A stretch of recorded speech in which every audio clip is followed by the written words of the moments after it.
Multicanal Radio os trae El Cuartelero, con el general Agustín Rossetti y David Díaz Cabo, vuestra hora de historia militar y geoestrategia.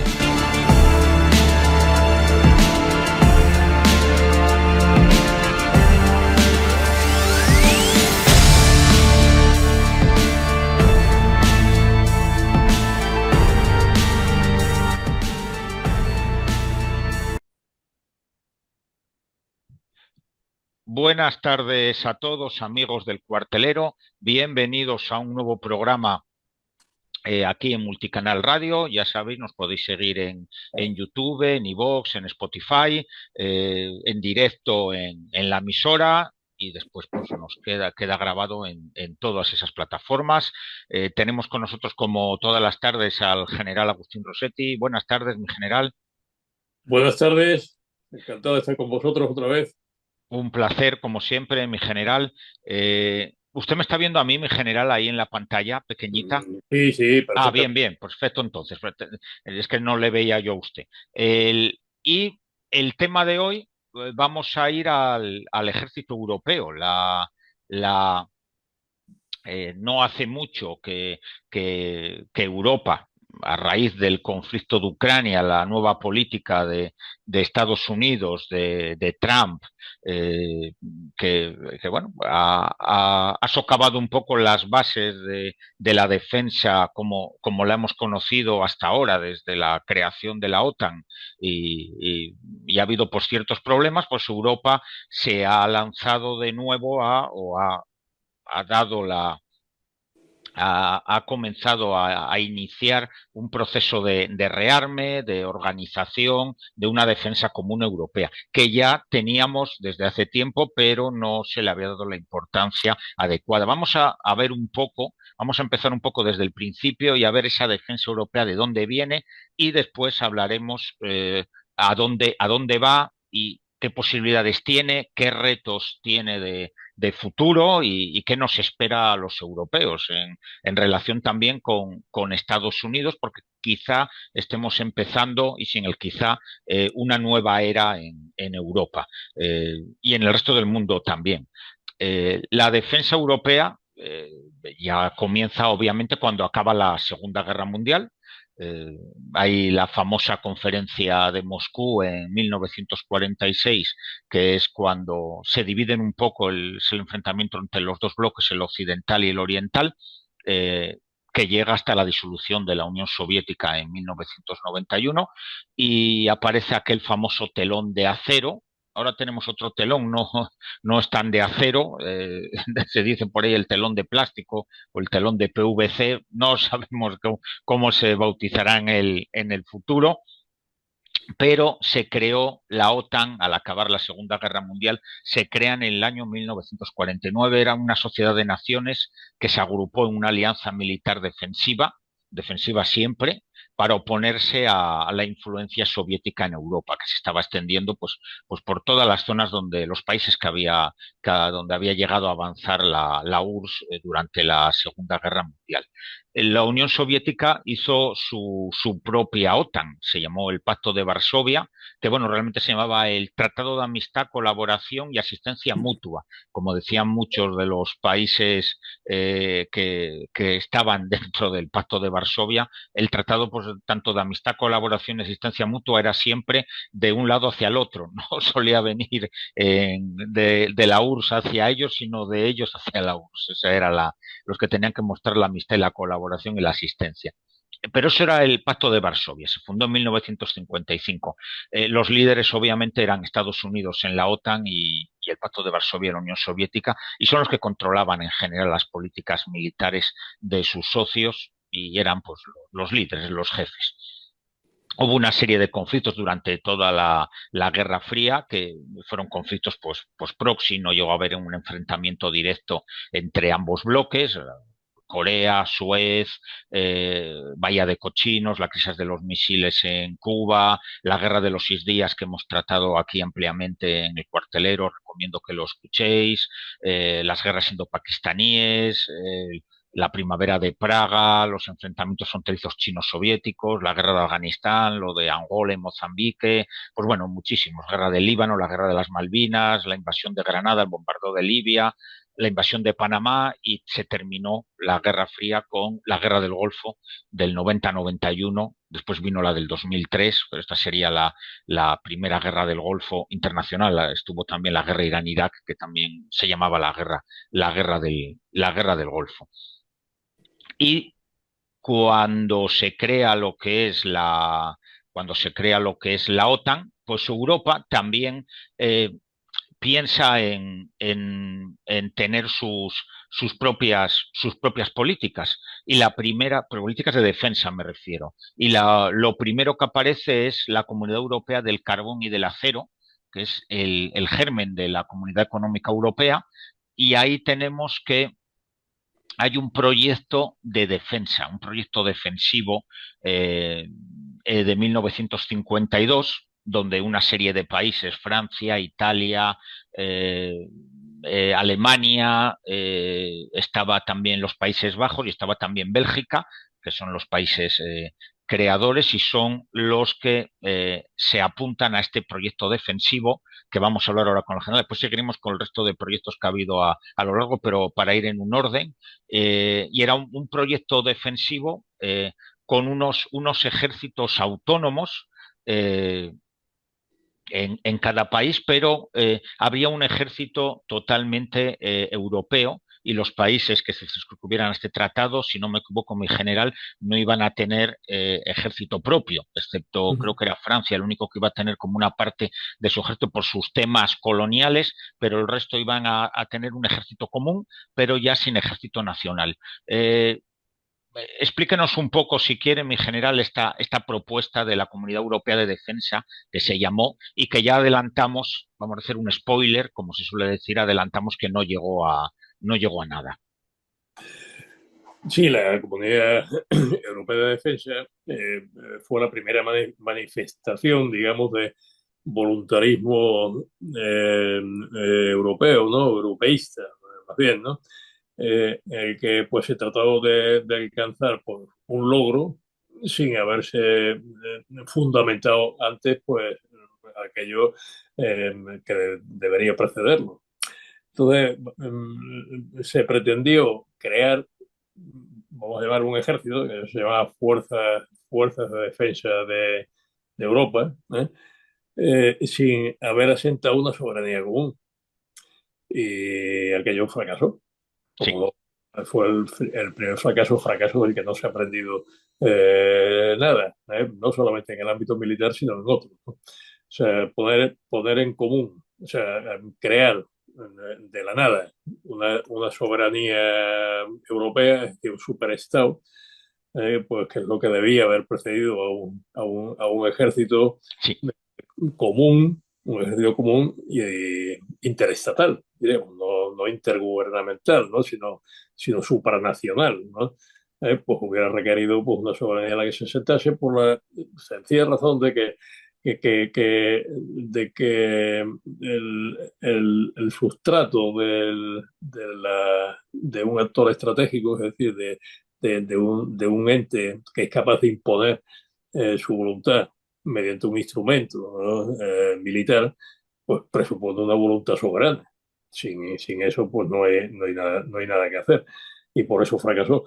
El mejor resumen que he leído de eso es una sola frase del general de Gaulle en 1954, que dijo: ¿por qué patria moriría el soldado europeo? Y nadie supo contestarle, de manera que el plan Pleven, Pleven era el primer ministro francés, ¿no? que había padrinado todo esto pues en la línea de Schuman y tal, ¿no? Pues, o sea, sí, realmente... que era el jefe, era el primer ministro, digamos, de Francia, que salió, digamos, de Francia la idea. La idea había salido de Francia, ¿no? Pues fue muy temprana, quiero decir, porque que realmente pues, la CECA pues, es lo primero que se hace y la CEC es lo inmediato. Hay que tener en cuenta cuáles fueron los propósitos iniciales del proceso de Unión Europea. Habían tomado pues la idea pues de pensadores como Aristide Briand, no sé, bueno, que era Sí, el precursor o bueno, incluso pues de los que urdieron, ¿no? La Sociedad de Naciones, que son intentos de terminar con la guerra como instrumento de relaciones internacionales. El gran problema de Europa, que entonces Europa en aquella época era el mundo que importa, el mundo sí. que importa, porque todo lo demás pues, eran colonias, no tenían voluntad propia, ¿no? Bueno, por supuesto Estados Unidos, Japón y tal, ¿no? Pero en fin, hizo algunas excepciones, los demás estaban colonizados. Y entonces donde realmente se cocía, pues todas las cuestiones mundiales, ¿no? Y se ventilaban allí, tal, no era sobre todo Europa. Todavía ha habido, o sea, en el siglo XIX pues, hubo 5 grandes guerras, casi todas sucedieron en Europa. Entre ellas está la guerra de secesión norteamericana. Si excluimos eso, pues las demás pues, se produjeron en Europa, que ya anunciaban muchos muertos. Bueno, esto realmente enlazaba pues, con el periodo anterior, las guerras de la Revolución y del Imperio, donde ya había habido movilización general, pero claro, ya dentro de la movilización general de todos los ciudadanos, ejércitos pasivos, ¿no? Claro, las carnicerías pues aumentaron muchísimo de entidad y si a esto unimos el desarrollo industrial, pues la revolución industrial, pues ya con el armamento nuevo, pues era mucho peor. La Primera Guerra Mundial se vio que aquello no podía continuar, se creó la Sociedad de Naciones para evitarlo. A pesar de todo, el intento resultó fallido, vino la Segunda Guerra Mundial y entonces ahí es donde recogen ese hilo, dicen, vamos a hacer un proceso de unidad en Europa de forma que la guerra se haga imposible en Europa. Sí, Y por eso empezó el proceso de unidad europeo. O sea, empezó por ese motivo, más que por la guerra, como había sido el proceso de unidad alemán, que fue la guerra contra Francia, era la no guerra. O sea, era hacer lo contrario, porque ese clima, digamos, de la Guerra Fría, que es la no guerra, por mucho que se le llame guerra metafóricamente, ¿no? Y de la Carta de las Naciones Unidas, que sí. ya propugnaba el fin de las controversias internacionales resueltas por medio de la fuerza. Bueno, pues la CECA, que fue el primer hito, bueno, pues vamos a poner el carbón y el acero en común, porque si lo ponemos en común, como el carbón y el acero, lo que sirve pues realmente para producir cañones, no, pues, no habrá una política de armamentos, ¿no? Que arrastre, ¿no? Una carrera de armamentos que arrastre a las naciones de Europa a seguir manteniendo estas diferencias, ¿no? Y el siguiente paso fue la creación de un ejército, de un ejército europeo, que esa es Sí, la hacer. Bueno, hay un proceso que es el de formación de la Unión Occidental, sí, que la Unión Occidental no viene del ámbito comunitario, verdaderamente viene de la asociación primero de Francia e Inglaterra al que se unen los países del Benelux, ¿no? sí, Y esto es muy temprano, esto es en el año 47, 48, ¿no? sí, Un poco antes y tal, ¿no? Y qué es lo que precede a la OTAN. Pero este otro proceso realmente previene el rearme alemán. O sea sí, que está orientado hacia Alemania, el viejo enemigo que no sí, vuelva otra vez a... O sea, realmente es una generación que está traumatizada sí. en fin, por el pasado inmediato, Sí, ¿no? Que hay que ha habido. recordar, mi general, que durante la primera parte de la Guerra Fría, hasta el año 54, creo que fue, o 52, Alemania no era independiente, como fue después. Alemania estaba ocupada por las potencias ganadoras y su ejército, el Bundeswehr, creo que se funda en el año 50, 52, cuando... Sí, viene realmente a raíz del fracaso de Sí, la, de la Comunidad Europea de Defensa, ¿no? eso es. Cuando fracasa la Comunidad Europea de Defensa, bueno, se crea ya pues, la Comunidad Económica Europea, ¿no? Se sigue, digamos, por ese camino, ¿no? Por esa senda económica y dice, bueno, vamos a generar pues, un interés basado en el comercio que sea compartido y que dé estabilidad a Europa. Y entonces lo que hacen todos estos países de la Unión Occidental. La Unión Occidental se había visto que tenía muy poco fuste, es decir, bueno, todos los países europeos que estaban todos por los suelos, estaban Sí, todos destruidos, ¿no? Todas sus ciudades, toda su industria estaba en los campos arrasados, en fin, todo por efecto de la guerra, y no tenían la forma de invertir en defensa. Y habían tenido que desmovilizar sus ejércitos, poner a la gente a trabajar y tal, no sé qué. Cuando ya Rusia, pues apareció la Unión Soviética, pues apareció como una amenaza, y entonces cuando Estados Unidos sale digamos, que se había echado a dormir, dice, bueno, ya ha llegado la hora de irnos otra vez a dormir y tal, ¿no es? Entonces el senador Vandenberg, sí, con esa resolución Vandenberg, ¿no? En el que se fundamentó la OTAN en 1949, el Tratado de Washington, sí, y entonces ya la Unión Occidental, a partir de ahí, perdió su razón de ser, pero Alemania, claro, Alemania era el enemigo vencido, ¿no? O sea sí, que no entraba ahí. Cuando, cuando fracasa la Comunidad Europea de Defensa, entonces lo que hacen todos estos países, ¿no? O sea, Francia e Inglaterra, los países del Benelux que habían formado la Unión Occidental, y dije, bueno, pues vamos a hacer un componente de defensa europeo, ¿no? Porque la OTAN, pues la OTAN es transatlántica, y vamos a hacer un proyecto europeo, y entonces crean la Unión de Europa Occidental. Y esa Unión de Europa Occidental unen Alemania, según Alemania. O sea que sí, ya a partir de ahí, bueno, Italia y tal, o sea, todos los países que han formado sí, parte del proyecto sí. europeo. En esos años, en general, es cuando se acaba el, digamos, el buenismo que había en Europa o en Occidente sobre, hasta hacía poco, obviamente, la Unión Soviética había sido aliada, a pesar de su régimen político diferente, había sido aliada durante la Segunda Guerra Mundial contra Alemania, pero ahora ya los países europeos veían más un peligro en la Unión Soviética que un aliado, y es cuando surge todo lo que usted está ahora mismo comentando. Claro, o sea que vemos que por una parte hay un realismo, ese realismo es Sí, parte de la incapacidad europea para poder defenderse a sí misma, que eso es el germen de la OTAN. sí, La OTAN, pues claro, a Estados Unidos le interesaba, que es lo que Vandenberg, ¿no? Pues había propugnado, pero también pues la misma Secretaría de Estado, el general Marshall, pues también estaba en la misma línea, y se hace el plan Marshall. Es decir, porque claro, se trataba de mantener en pie frente a la amenaza soviética, que ya se veía entonces la que era, con la crisis de Berlín y demás y tal, ¿no? Se trataba de mantener en pie Europa como uno de los pilares del mundo liberal democrático que se había definido en la conferencia de San Francisco.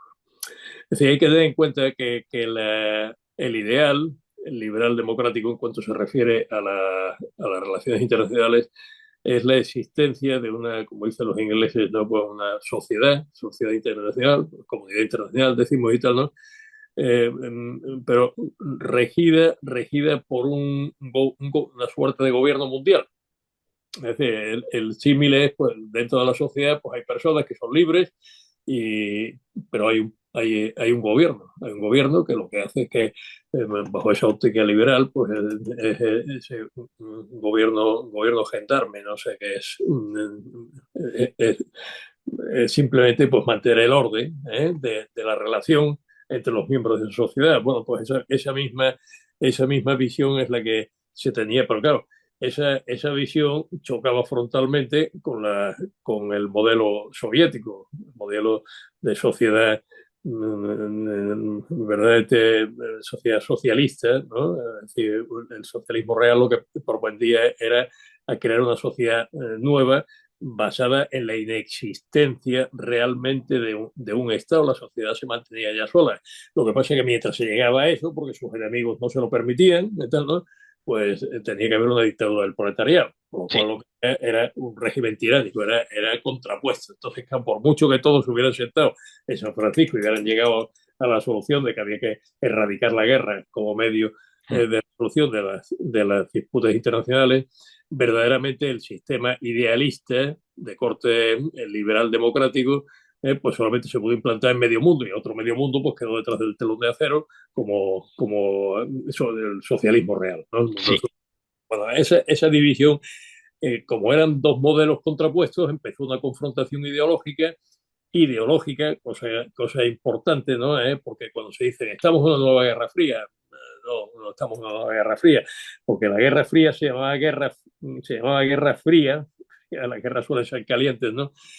Pues esto porque precisamente lo que se había era imposible la guerra, o sea, las armas nucleares habían hecho imposible la guerra, que habían quedado los dos modelos frente a frente, dos modelos ideológicos, y en esa competición, que era una competición ideológica, pues ya se vería quién ganaba. O sea, recordemos que el mismo Khrushchev pues, declaró había lanzado el desafío en 15 años, pues la Unión Soviética, por la época habían mandado el Sputnik al espacio y tal, ¿no? O sea, antes de que hicieran los Estados Unidos. En fin, aparte de las consecuencias militares que tenía, porque claro, si eran capaces de poner un satélite en el espacio exterior, pues eran capaces de alcanzar cualquier lugar del mundo, ¿no? O sea, es una cosa obvia, pues con un arma nuclear. Entonces, claro, fue cuando Khrushchev pues, dice, en 15 años habremos, los soviéticos habremos esto superado a los Estados Unidos en renta per cápita. Sí. Bueno, esto realmente Khrushchev creía en eso, ¿no? Lo vemos desde aquí y decimos, qué iluso, ¿no? Qué mentiroso. No, es que realmente creía que su sistema era superior, el sistema de planificación, los planes quinquenales, ¿no? Iban como siempre pasa cuando se parte de muy poco, pues el crecimiento pues, al principio es muy elevado. Entonces, pues tenían ese, digamos, entusiasmo y tal, ¿no? Y ellos pretendían que iban a conseguirlo mediante la revolución, no mediante la guerra. O sea, Rusia estaba en defensiva estratégica, pues hacía muchos años, ¿no? O sea, realmente, pues son episodios, ¿no? Pues muy concretos por ejemplo, la crisis de los Sudetes, ¿no? Que se dijo, eso estuvo instigado por los soviéticos. No es verdad, los soviéticos estaban en defensiva estratégica y carecían de capacidades militares en aquel momento, porque, entre otras cosas, habían hecho una purga en el ejército que había terminado con todos los cuadros de mando, o sea, no estaban en condiciones de hacer nada. Solamente en Polonia, el reparto de Polonia, que se concertaron con Alemania, poniendo de manifiesto, ¿no? que no eran precisamente muy amantes de la libertad, pues adoptaron una actitud agresiva.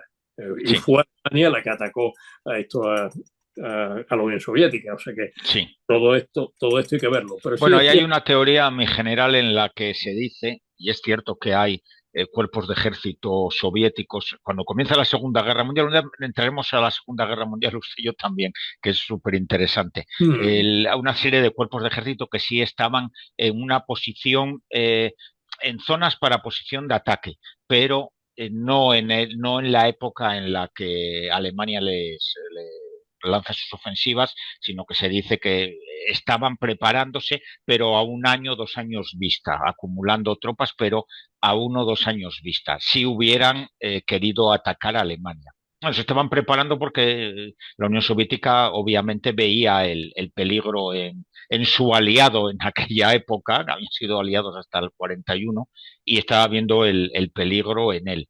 Pero bueno, es verdad que hay esa leyenda de que Rusia o la Unión Soviética iba a atacar a Alemania. No, Rusia, la Unión Soviética. Bueno, la Unión Soviética. Cualquier oportunidad. Siempre. Pero se conocía perfectamente sus vulnerabilidades. Claro. Se pusieron de manifiesto en la Operación Barbarroja. O sea que sí. Allí cuando entró a Alemania, pues nada, entró hasta casi hasta el fondo, ¿no? Casi como Napoleón. No llegaba a Moscú, pero bueno. Claro, ellos conocían esa vulnerabilidad. Ellos lo que trataron es de actuar de otra manera. Aprovecharon en la Segunda Guerra Mundial para comerse media Europa, o sea, para ocupar media Europa, porque también los occidentales les dejaron ocupar media Europa. Claro. Si quieres que yo mantenga mi esfuerzo de guerra contra Rusia, pues me tienes que dejar que yo me coma mi parte. Sí, Esa es la cuestión. Entonces, pues los aliados occidentales, que lo que querían era derrotar a Alemania, pues le dejaron que se comiera su parte. Y claro, cuando se sí, comió su parte con la ocupación, verdaderamente, pues en algunos países impusieron gobiernos favorables, en otros sí, hubo elecciones, ¿no? Y salieron los suyos, ¿no? sí, Salieron los... Y ese fue precisamente el temor de que se implantaran gobiernos comunistas, ¿no? En Europa Occidental, precisamente en fin, por los problemas que tenían, problemas sociales, problemas laborales, problemas económicos, ¿no? Importantísimo, ¿no? Pues que ese descontento social, ¿no? sí, Que había, pues pudiera enlazar con lo que habían sido pues los frentes populares, ¿no? En el sí, periodo precedente a la guerra, es decir, se retomase ese hilo y tal, ¿no? Pues fue lo que llevó a Estados Unidos, pues, a poner en pie Europa. sí, Porque si no se ponía Europa en pie y se perdía eso, pues claro, pasaba lo mismo en Japón, ¿no? Pues el comercio internacional se venía abajo, se quedaba Estados Unidos con todo su poderío, toda su riqueza, ¿no? Y toda su, digamos, estructura indemne, ¿no? Porque no sí. había sus bombardeos, ¿no? Y tal, ¿no? Como, Mm. como había sucedido en Europa y tal, ¿no? Pues se quedaba solo. O sea, Claro. Y necesitaba clientes, en y general. necesitaba clientes, ¿no? Y claro, entonces, o sea, por eso cuando se dice, se hacen muchas simplificaciones, ¿no? Pues, no, es que Europa tal, ¿no? Pues se ha beneficiado mucho de los americanos que lo han defendido, las mujeres, ¿no? Y luego tal, nos han ayudado, y luego la Guerra Mm. Fría, pues lo han defendido. Y dice, bueno, estaban defendiendo también un interés propio. O Sí, sea, eso hay que tenerlo muy en cuenta. En relaciones internacionales, ¿no? Los tratados, las asociaciones, los sí, pactos, las alianzas, ¿no? Son una forma de extender el propio poder, ¿eh? Que es algo que se pierde a veces. Yo recuerdo la anécdota, mm, pues, en cierta ocasión, por el Ministerio de Defensa, pues hablado con unas autoridades civiles allí y tal, ¿no? Y me decía, bueno, nosotros es que estamos muy, muy pendientes de la OTAN siempre y tal, de los intereses de la OTAN. mm, Pero ¿dónde quedan los intereses de España? mm. Mire, es que no existen los intereses de la OTAN. Claro, Más allá de los intereses de las naciones que forman la OTAN, que están en la OTAN porque la OTAN es un interés propio, común, un interés común. es un interés, vamos a ver, o sea, no es que sea un interés común, es un interés nacional. Los Sí, sí. intereses, los intereses no se comparten. Mm. ¿Eh? Los intereses puede conseguirse que vayan por el mismo camino. Es decir, que si mi aliado satisface su interés, Mm. me ayuda a mí a satisfacer el mío. Pero son intereses distintos. Los Sí. intereses no se comparten, son cosas Mm. de la nación, ¿no? Sí, sí. No, me refiero común a que está uno en esa estructura para defender sus propios Si intereses. estamos A en eso me esa refiero. Que es estructura, una si estamos en esa comunidad, alianza, pero de esta es, manera. es porque nos conviene. Ahí está. En el momento que deje de convenirnos, no tenemos ninguna necesidad de continuar en ella y nos iríamos, Mm. como hizo Francia en su momento. Tenía una Sí, visión distinta de su interés nacional, y entonces lo que hizo fue, bueno, pensó en esto de marcharse. De Gaulle no era nada atlantista, mm, incluso estaba convencido de que Estados Unidos abandonaría sí, Europa, era consciente de eso y tal, ¿no? Y cuando pretendió marcharse a la alianza, pues entonces se convenció al final de que era preferible quedarse, mm, no romperla, siendo parte de Occidente y demás y tal, ¿no?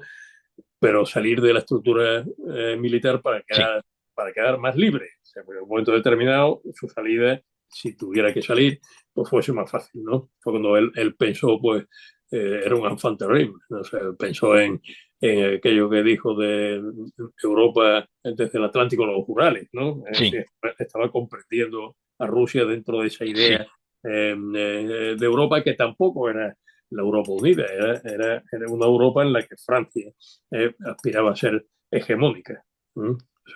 Eso era una Sí. visión napoleónica, diríamos, ¿no? Bueno, fue un choque de egos. De Gaulle, pues era muy chauvinista en ese sentido y bueno, quería que Europa girara a su alrededor, no, y no al revés, él no girara Claro, claro, alrededor de nadie. claro. Bueno, pues todo eso es lo que hizo fracasar Char- en la Comunidad Europea de Defensa y abrió ya a partir de ahí un camino nuevo que es el sí, que nos ha llevado hasta aquí. Es decir, sí. Si quiere, ha habido otros intentos sí. de conseguir la unidad en algo sustancial, en algo que es propio de los estados y tal, ¿no? Como fue la Constitución Europea, que fue otro fracaso.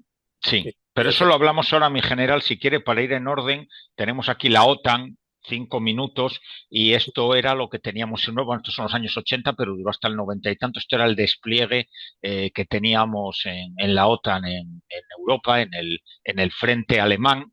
55 divisiones soviéticas y del Pacto de Varsovia a un lado, 29 divisiones al otro lado.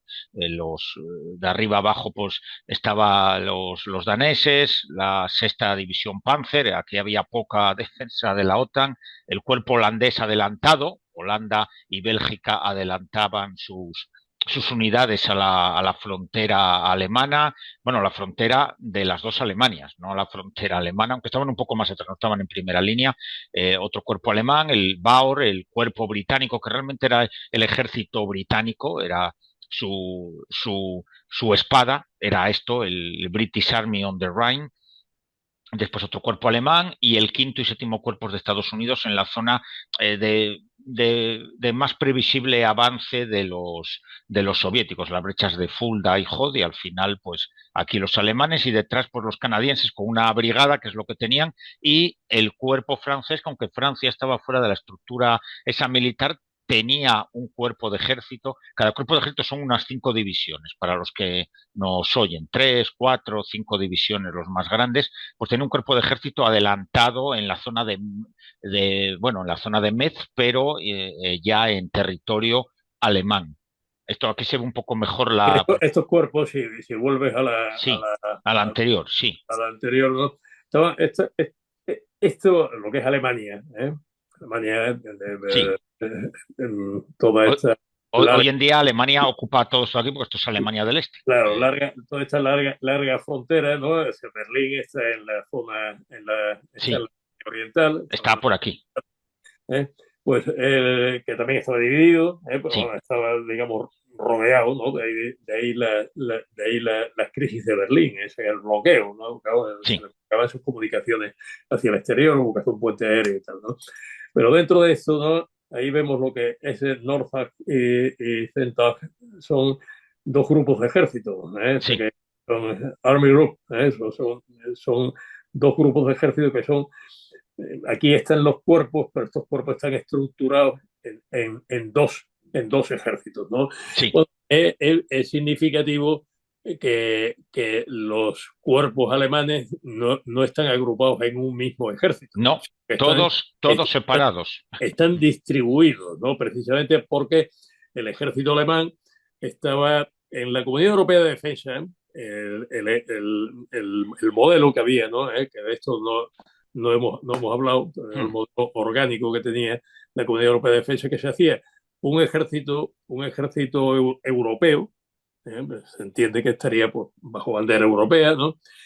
Y formado por contingentes de las naciones, pero contingentes de las naciones que quedarían de una forma aproximadamente pues, como lo que estamos viendo, ¿no? O sea, sí, distintos cuerpos, ¿no? Que unos países pues, tendrán pues, más unidades, otros menos unidades, sí, dependiendo de su talla estratégica. Y, ¿no? Un mando único europeo, dependiente de las organizaciones europeas. O sea que era un ejército propiamente europeo, ¿no? Y el mando del ejército europeo actúa por medio de una cadena de mandos orgánica que reproducía la estructura nacional hmm, de alguna manera. Entonces, claro, el ejército alemán, como no existía todavía una Alemania libre, ¿no? Pues entonces era el único que dependía a todos los efectos del mando comunitario, o sea, sí, del mando europeo, ¿no? Porque, claro, la desconfianza que había de Alemania era muy grande y se refleja precisamente en esta estructura de ejército. Es decir, los claro, cuerpos alemanes, ¿no? Están integrados en ejércitos claro. de campaña diferentes, ¿no? Sí. Que están bajo mandos distintos, ¿no? Es que hay que tener en cuenta, mi general, que toda esta parte de aquí enfrente, aunque hay soviéticos, también había dos ejércitos de alemanes, dos Claro, ejércitos de Alemania Oriental que eran alemanes. Y claro, claro. bueno, no lo tenían todas consigo parte de No, la OTAN. En... hay una anécdota, Sí, de una visita que hice a Berlín, sí, bueno, pues en una reunión con el alcalde, sí. alemán, bueno, todavía era antes de la caída del muro de Berlín y todo, que yo mi memoria va muy atrás, ¿no? Hmm. Y eso, pues, y con el Consejo Aliado, que realmente era quien lideraba por la reunión. Y yo tenía, pues, entre mis compañeros, Sí. había un alemán que era la primera vez que iba a Berlín. Ah, Un oficial alemán que era la primera vez que iba a Berlín, porque además no podían ir militares alemanes a Berlín. hmm. Estaba vedado, totalmente, ¿no? Entonces, bueno, el diplomático francés que presidía el Consejo Aliado en aquel momento, ¿no? Nos representaba, porque tocaban, se turnaban, pues empezó su conferencia diciendo, bueno, pues esto eh, se presentó, yo represento a Francia, en nombre, les voy a hablar en nombre de la victoria de Francia sobre Alemania en Sí. 1945. Bueno, estábamos en 1987. Entonces, bueno, allí los alemanes pues aguantaban mecha y tal, ¿no? Sí, no les Y, quedaba otra. y tal, ¿no? Podría hacerles dijo hablando en francés, Sí. en inglés, podría hacerles esta presentación en inglés y tal, ¿no? Pero prefiero hacerla en francés. Ya los alemanes cada vez estaban más abajo, ¿no? Y hizo pues toda su explicación y tal, ¿no? Cuando terminó, pues empieza el coloquio y entonces pues uno de los alumnos Sí, que hablaba 6 idiomas, ¿no? sí. Pues se levantó y le dijo muchas gracias por su explicación. Le dice en francés, voy a hacerle mi pregunta, se la podía hacer en francés, pero prefiero hacerla en alemán. Y entonces el alcalde se volvió con una cara de satisfacción Sí. enorme y tal, ¿no? Entonces el francés tuvo que hacerse traducir. Sí, porque el alemán ya no lo manejaba. Le decía, hermano, eso es lo que está diciendo el comandante es tal y cual, ¿no? Y entonces, claro, el que se levantó fue el alumno alemán, Sí, claro, que en su vida se había visto en otra. sí, sí. Era un oficial de lancha Sí, por rápida, eso ¿no? estos ejércitos, estos cuerpos de ejército, pues bueno, cuando es algo multinacional, todos sabemos que hay que hilar muy fino para coser bien esas costuras entre unos y otros. Entre unos y otros y tal, ¿no? Sí, Todo eso es lo que hay al hilo de lo que es la dificultad sí, de un ejército europeo. sí. Y bueno, pues entonces el alemán estuvo, pues le dijo, eso, mire, yo quería preguntarle, que yo he visto, soy un militar alemán que estoy Mm, aquí, pero estoy aquí porque estoy en una escuela española y vengo sí. como si fuera un oficial español, ¿sí? Mm, La primera vez que vengo y tal, ¿no? Pero quería decirle que yo he visto aquí en Berlín, militares alemanes. Entonces, eh, cayó el francés cayó en la trampa. sí, Imposible, eso está vedado, eso es imposible y tal, ¿no? sí, Y entonces le dice, no, mire, no es imposible, los he visto al otro lado del muro. claro. Y entonces ya, el pobre francés ya no sabía dónde meterse después de, Sí, de aquello, porque efectivamente a Rusia le daba igual aquello, y sí, realmente en aquella parte, Berlín, Pankow, el sí. barrio de Berlín, en una ciudad próxima, de la área metropolitana y tal, ¿no? Mm, Y desde luego, pues ahí estaba Berlín Oriental lleno de militares alemanes, bueno, sí, orientales, ¿no? Bueno, también de este mapa también es interesante ver que las unidades soviéticas, y esto es importante, sí, eran unidades de la Guardia. O sea, el sí, ejército soviético tenía que eso lo conservaba el ejército ruso Sí, en gran medida. Tres niveles, como tres niveles de unidades, ¿no? Le conocía convencionalmente como unidades Alfa, Bravo y Charlie, ¿no? sí, Las de nivel, digamos, superior, o sea, la florinata del ejército soviético, eran unidades de guardias, ¿no? sí. Ahí se ve, ¿no? Aquí se ven que son es que en el otro no lo puse, son gráficos míos. Se Este llaman sí que es el acorazado de la Guardia, eran todo ejércitos de la Guardia, que de la son, guardia, digamos, claro. la Entonces, primera línea, la élite de los ejércitos soviéticos. esos formaban el despliegue adelantado. ¿Por qué estaban ahí? Pues, había tres niveles, ¿no? Ya el último nivel, pues el que guarnecía pues, Asia Central, eran ciento y pico divisiones, ¿no? Sí, Las que tenía la Unión Soviética, ¿no? Pero todos estos estaban adelantados, porque es que en el concepto que hemos hablado aquí de la guerra de tercera generación, o sea, el modelo tercera generación, sí, pues ya sabemos que la maniobra clásica, tal, ¿no es? Maniobras de ala no, porque claro, era imposible, ¿no? Prácticamente desbordar en esos niveles el despliegue del enemigo para hacer una maniobra de ala. Era la ruptura del frente en un punto débil, un punto vulnerable. O sea, donde se localizaba un punto vulnerable, entonces se dejaba la suficiente iniciativa para, para presionar mediante la concentración de las reservas, ¿no? Que esto es sí, lo que no pueden hacer los ucranianos ahora. Se claro. presente concentrar las reservas porque, claro, los dones no dejan que se mueva nadie. O sea, entonces se responde de la misma manera, ¿no? Bueno, pues entonces se concentraban ahí, y entonces esos grupos de maniobra de unidades de la Guardia eran los que penetraban a través de la brecha, previsto penetrar a través de la brecha y comerse Alemania, que tiene 200 y pico kilómetros de profundidad, Sí, Alemania federal, ¿no? Tenía sí, pues 48 horas. Y sí, una vez que se hubieran comido Alemania Occidental en 48 horas, ya entonces estaba. ya decía, bueno, y ahora exigimos la reunificación y neutralización de Alemania. Y, bueno, vamos a ir ligando por lo que pasa en Ucrania. Sí, Cuidado sí. que las ideas no han cambiado mucho No, no, no, en absoluto. en este sentido, ¿no? Y esto lo podían hacer sin cambiar su despliegue, cosa muy importante, con lo cual conseguían la sorpresa, Sí, conseguían la sorpresa estratégica, porque claro, una guerra pues viene precedida normalmente de movimientos de tropas que modifican su despliegue, adoptan un despliegue ofensivo, entonces no da tiempo. Pues aquí no había tiempo.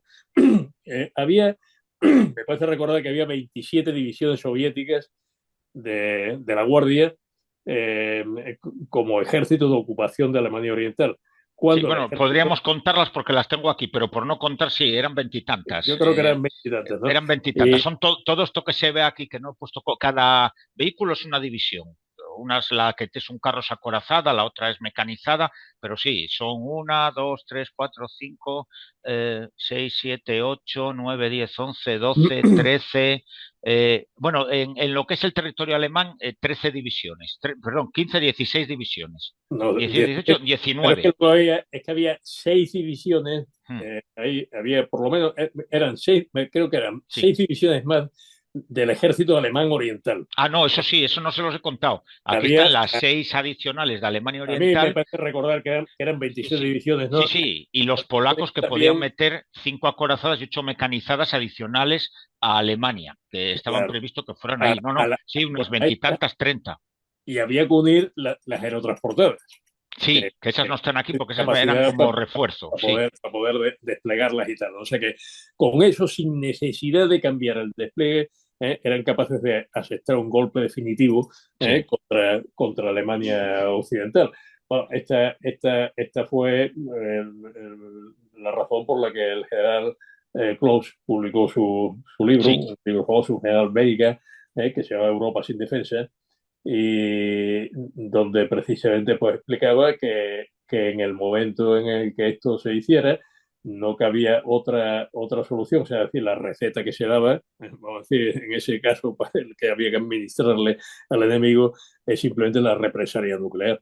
sí, Y sí, entonces, claro, decía el general Claus, dice, y Estados Unidos va a lanzar una represalia nuclear contra la Unión Soviética, arriesgando a su propio pueblo, ¿no? A recibir la respuesta soviética por defender a Europa, ¿no? Claro, él dejó ahí pues una duda. Sí, Ahí es donde se empezó a ver, ¿no? Que fue muy cuestionado, el general Clos al final se tuvo que retirar incluso, ¿no?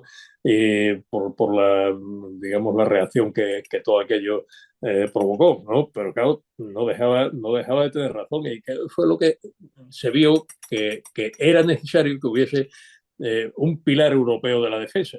De forma que, de alguna manera, el poder nuclear francés, ¿no? La sí. Force Trap, ¿no? Que es la que había creado esto de Gaulle, Sí, pues que era respondía. una triada, creó una triada nuclear, hoy en día ya no la tienen, pero en aquella época Francia creó misiles lanzables desde pozos terrestres y CBMs, los misiles lanzables de submarinos nucleares y misiles nucleares lanzables desde aviones, desde Esa se llama la tríada nuclear, la triada que, nuclear que solo que la no tiene hay, que no Estados hay que Unidos actualmente. confundirla, que no hay que confundirla con la tríada OTAN, ¿no? Que es otra cosa, No, ¿no? eso es diferente. Hay que ver, la tríada OTAN era fuerzas nucleares estratégicas, fuerzas nucleares tácticas y fuerzas convencionales, ¿no? Sí, Pero ensamblaban perfectamente entre sí. Todo esto sigue vigente, ¿no? Son teorías que, bueno, que están sí, sí. ahí puestas y responden a la misma lógica, ¿no?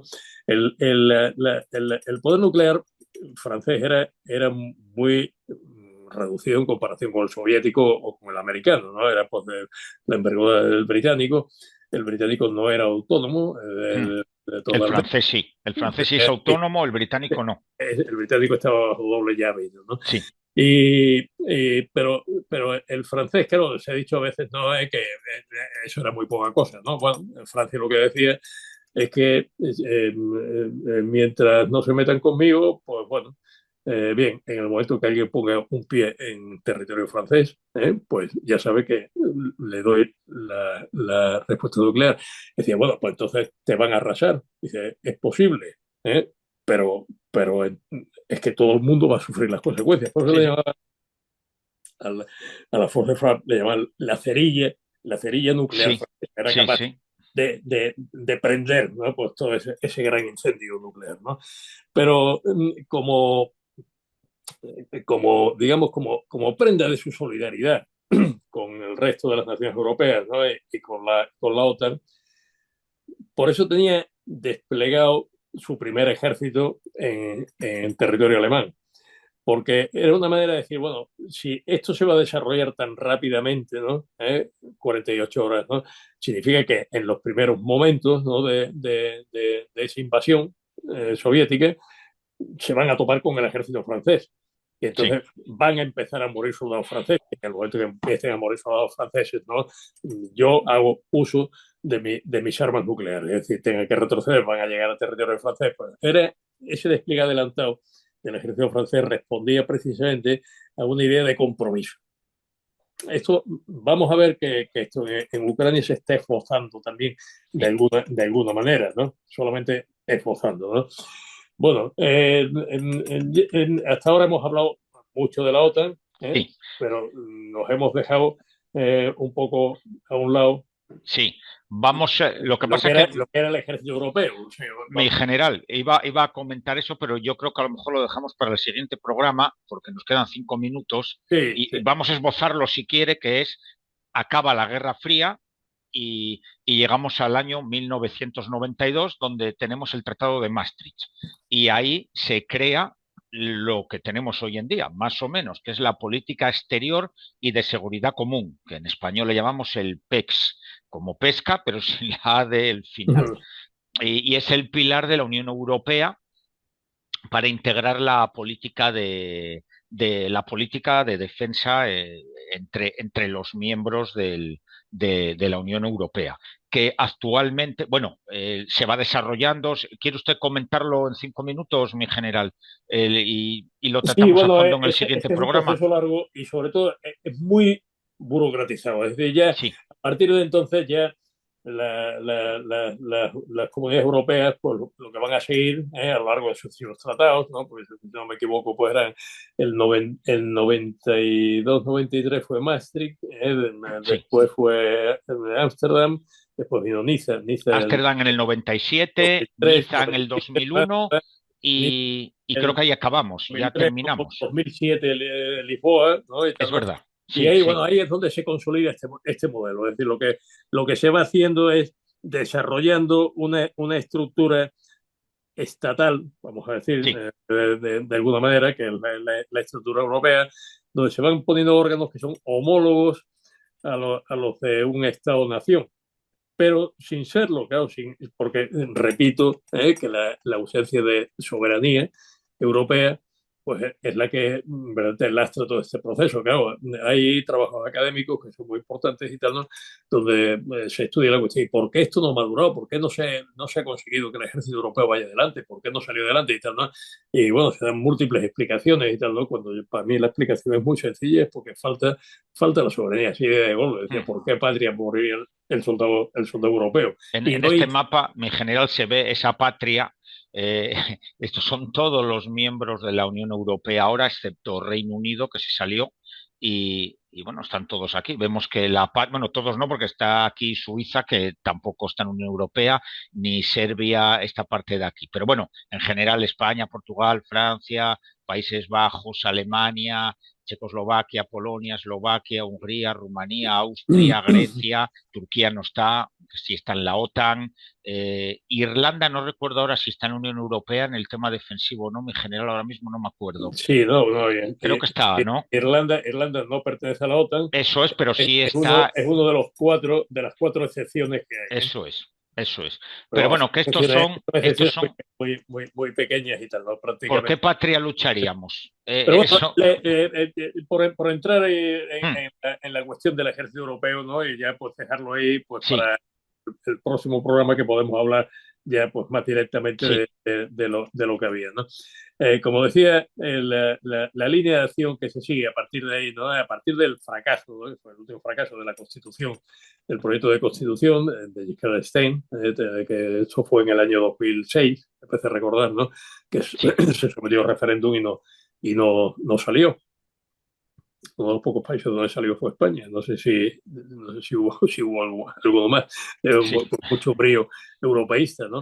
Era un intento de convertir por corto camino a Europa, a la Unión Europea, en un Estado federal. Sí, Y aquello no salió adelante. Entonces ya por lo que se hizo fue seguir adelante con la estructura que había. En 2007, del Tratado de Lisboa, lo que se hizo fue fortalecer las competencias europeas, ¿no? En determinadas áreas, ¿no? Pero ya sobre la base del acuerdo y de la voluntariedad.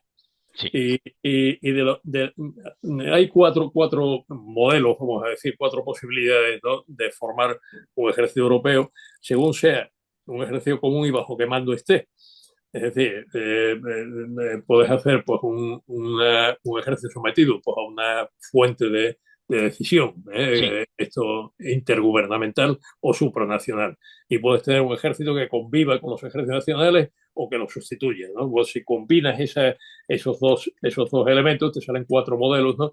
mm, Y de los cuatro modelos, el que se está impulsando, el que impulsa la PES, la política, bueno, la política exterior de seguridad común y la sí, política común de seguridad y defensa, ¿no? Que es digamos, la derivada y tal, ¿no? sí, Es un modelo de decisión intergubernamental, es decir, pues que las decisiones hay que tomarlas por consenso entre los miembros, mediante un instrumento que son las cooperaciones reforzadas, ¿no? Que hay, a las que se pueden ir sumando determinados países voluntariamente, desde luego un modelo que convive con los ejércitos nacionales, ¿no? Es sí, decir, sobre la base de poner a disposición, con lo cual casi lo que tenemos es un modelo alternativo al de la OTAN. Es sí, sí, exactamente sí. un modelo alternativo de la OTAN. Eso es lo Es único, una OTAN sin Estados Unidos. claro, es el único, es la OTAN sin Estados Unidos, Mm, exactamente. Es lo único que yo veo que se puede, que además tendría la ventaja de poder apoyarse en gran medida en las propias estructuras de la OTAN, tal como están en sí, este momento. O si la amenaza, y de estas cosas hablaremos, ¿no? mm, En este programa, de tal, ¿no? Pues llegasen a definirse, a concretar, si supiésemos dónde está el frente, cosa muy, sí, importante, es lo que hablábamos antes, Lo ¿no? hemos comentado antes usted y yo, que todo el mundo habla de flancos, pero nadie dice dónde está el frente. El flanco este, el flanco sur, el flanco... Vamos a ver, o sea, ¿Y el frente? Pero ¿dónde está el frente? Porque el flanco hay dos, izquierdo y derecho. Sí, sí. Eso, en general, eso parece de Gila, que no hay manera. ¿Dónde está la guerra? ¿Dónde está la guerra? Solo hay flancos, solo hay flancos. Pues En eso, general, si le eso es parece, importante. con esto terminamos el programa hoy. Dejamos para entrar directamente en el PEX y en cómo se podrían organizar esos eventos europeos, qué es lo que tenemos ahora, qué es lo que podríamos tener, qué posibilidades hay, qué problemas pueden surgir, que van a surgir muchos, porque hay, como ha dicho el general, qué patria tenemos ahí para luchar los soldados. Y veremos esos problemas pues en el próximo programa. Hemos llegado ya al final. Muchas gracias a todos, mi general, muchas gracias. Muchas gracias por vuestra escucha. Y gracias a todos, amigos. Recordar, os suscribís, darle me gusta, que nos veis en YouTube, nos tenéis en todas las plataformas y nos escuchamos o nos vemos el próximo martes, como siempre, a las 4 de la tarde aquí en Multicanal Radio. Un saludo y salud, amigos.